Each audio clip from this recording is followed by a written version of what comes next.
Čelíte dileme, či si vybrať Redmi 14C alebo Poco C75, dva smartfóny od Xiaomi, ktoré na prvý pohľad vyzerajú rovnako. A priznajme si, rovnako vyzerajú aj na druhý pohľad. Parametre, ktoré teraz poviem, platia pre oba. Boli predstavené v roku 2024, do oboch viete vložiť dve SIM karty, majú LCD displej s rozmerom 6,88 palca, obnovovacou frekvenciou 120 Hz a svietivosťou 450 nitov. To všetko pri rozlíšení 720x1640.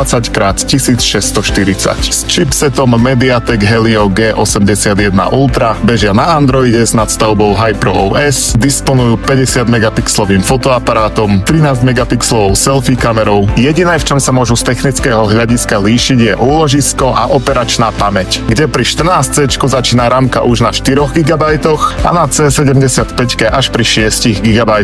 No a tu sú všetky dostupné konfigurácie pamäti. Prečo teda Xiaomi ponúka takmer totožné zariadenia z dvoch rozličných línií? Jeden z dôvodov môže byť, že existujú trhy, kde je preferovaný predaj Poco a potom na druhej strane existujú vo svete trhy, kde má z marketingového hľadiska väčší význam línia Redmi.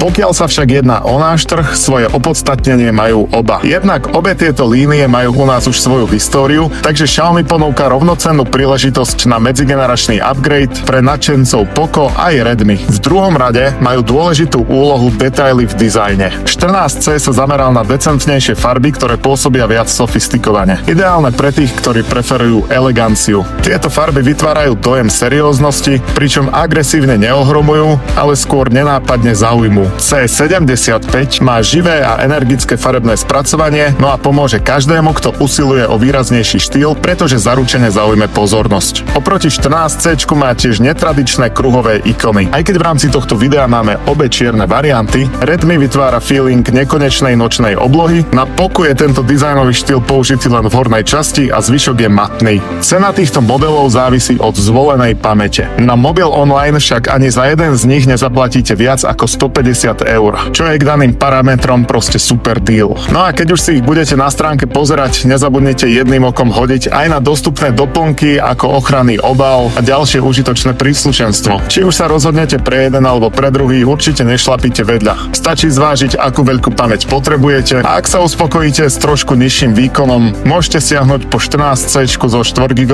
rámkou a ušetriť nejaké peniaze. Ja som Jeseter a bude fajn, ak dáte odber na mobil online TV, aby vám nič neuniklo.